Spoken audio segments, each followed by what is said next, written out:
Hello everyone, welcome to my YouTube channel. So if it's your first time landing on this channel, welcome. Please do subscribe so that you become a member of this family. And you don't only become a member, but you get to benefit from the awesome content that I share on this channel.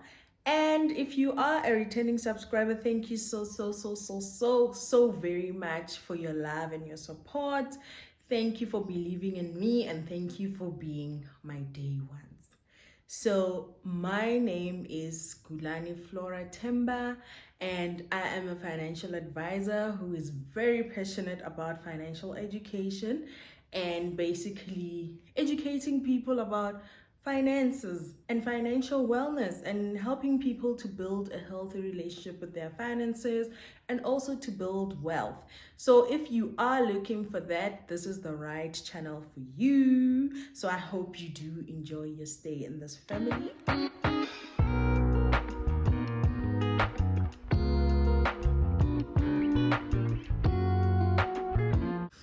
So yeah guys, let us get into today's video.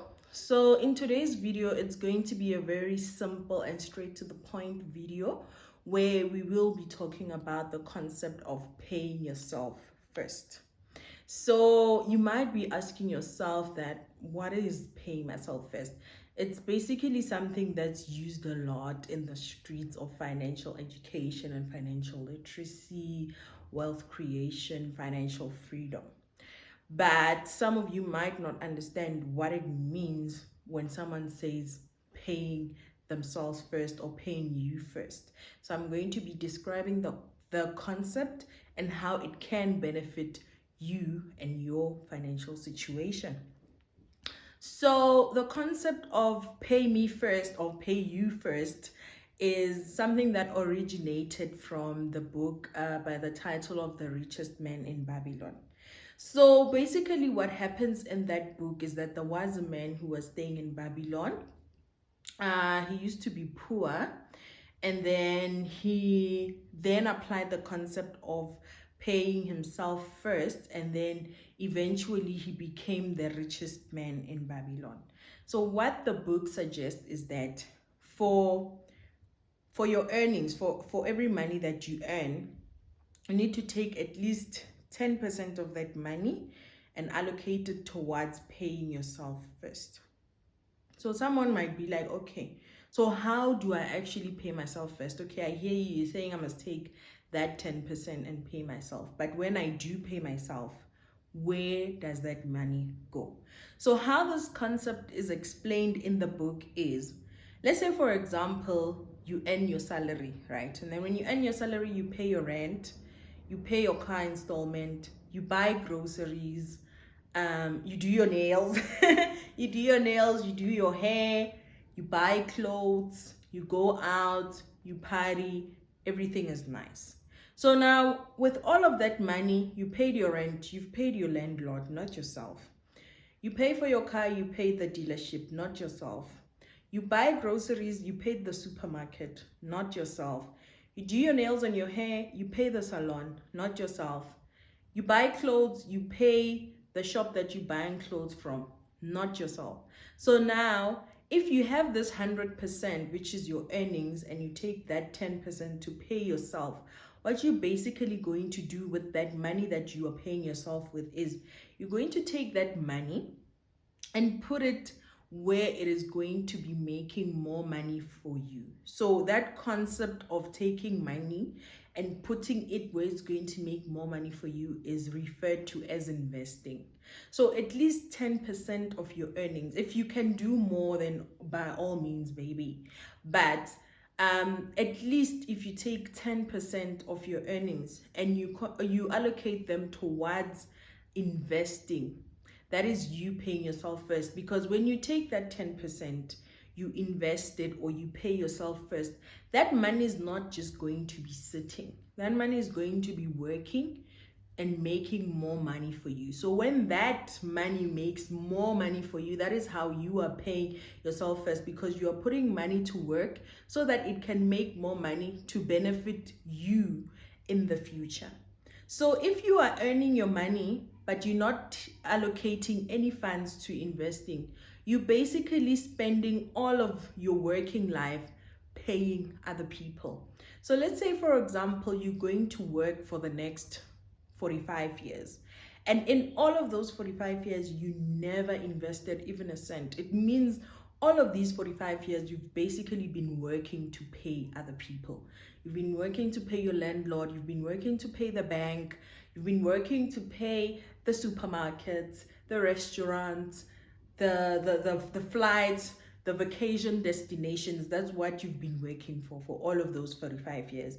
But if you do take your money and put it to work, you're basically also paying yourself, because in the future you're going to benefit from those returns that the money is going to be making for you. So this is a motto that I want to introduce to you guys. So if you are a subscriber of this channel, this is going to be our motto for 2023. And this is also something that I spoke about in my previous video where I shared how I built my 6-figure net worth.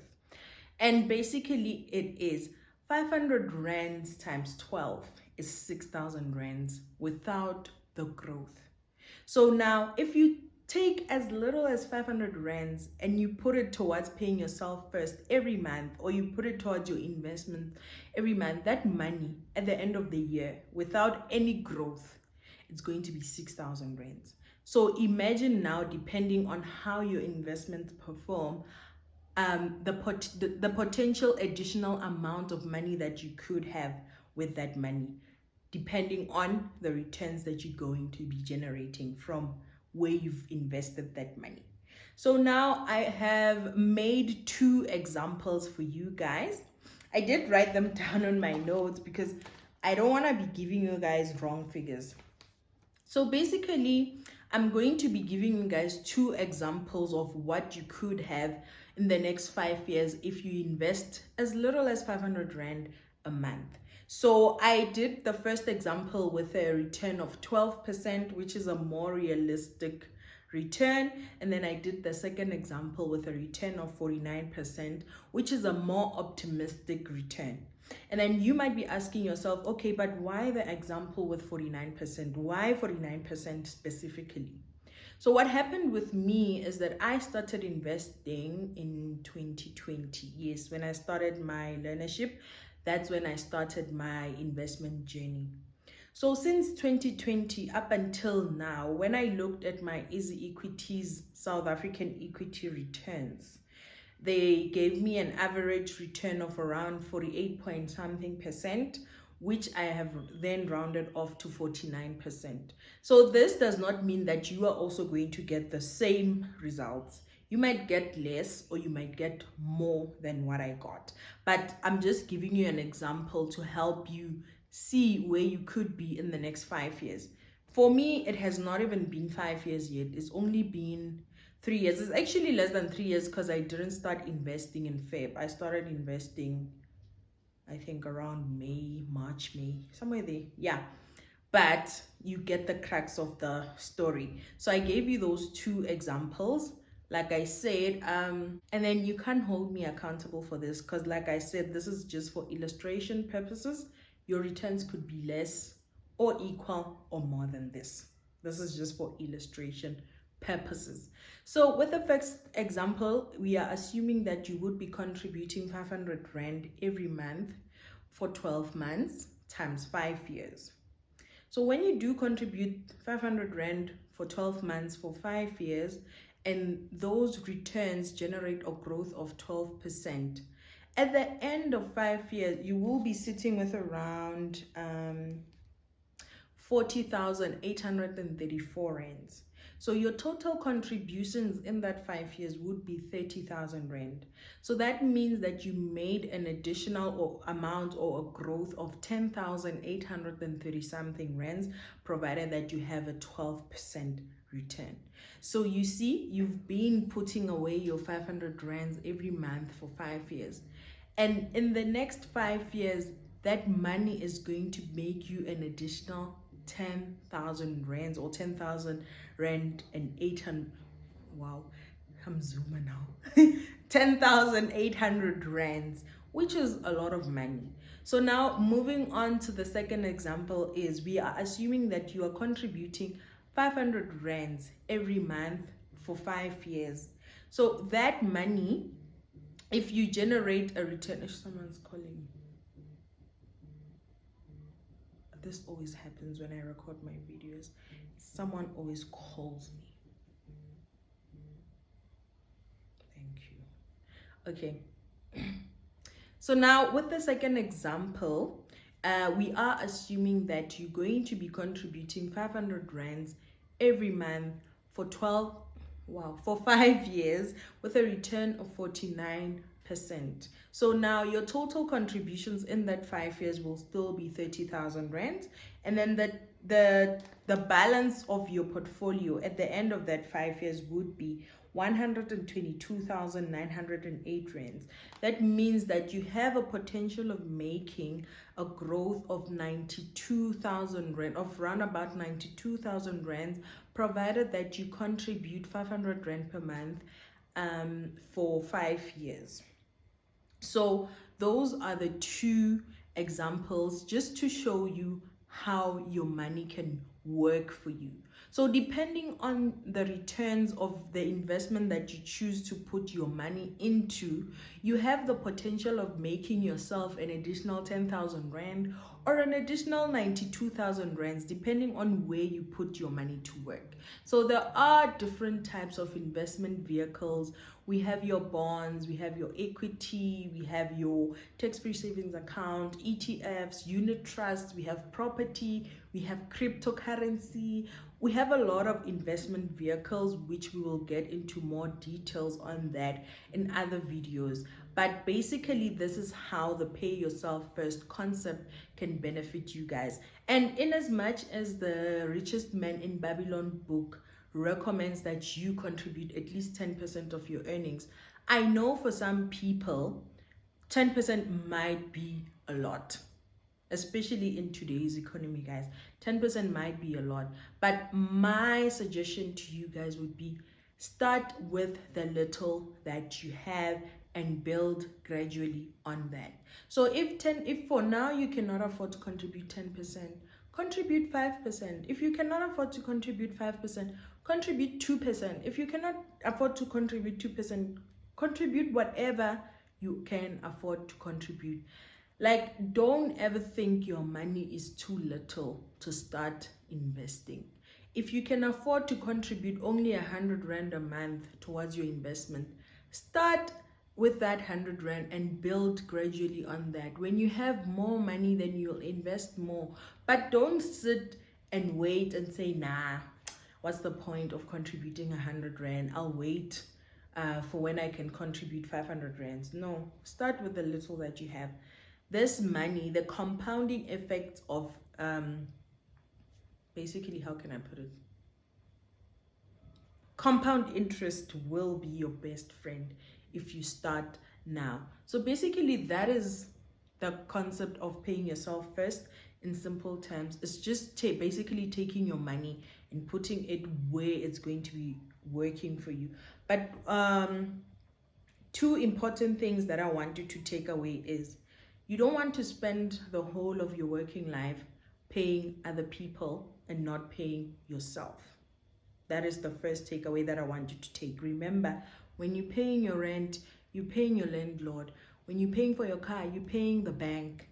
When you're paying for groceries, you're paying the supermarket. So if all of your money goes towards expenses and nothing goes to investing, you're basically spending all of your working years working for other people and not for yourself. And you do not want to find yourself in that situation. You don't want to look back on your working life and realize that, damn, I've actually wasted a lot of my money. I've actually been working for other people and you have nothing to show for your hard work. So basically, that is what the concept of paying yourself first means. And the second point, which I want you to hammer in your brain today, is 500 rands times 12 is 6,000 rands. So if there's two things that you're going to take away today, is don't work for other people. Don't spend all these years working for other people and not yourself. The second one is 500 rand times 12 is 6,000 rands without the growth. Imagine that with the growth. Again, 500 rand times 12 with 12% returns is 40,000 rands at the end of 5 years. 500 rands for 12 months for 5 years with a 49% returns is 122,000 rands. So basically, just by contributing 500 rands for 12 months for 5 years, you do have the potential of making your first 6 figures. So guys, basically that is the pay yourself first concept broken down. I really do hope that you enjoyed today's video. Don't forget to like, comment, share, and subscribe. And yeah, I will see you guys in the next video. Please also do follow me on my Instagram, is at Ghulane-Flora. I do drop some content. I'm not the best with Instagram, but I'm trying to improve. So please do subscribe to my channel, and maybe you subscribing will give me motivation to be a little bit more consistent with my Instagram. But anyway guys, it was lovely seeing you in this video today. I'll see you guys next time. Enjoy.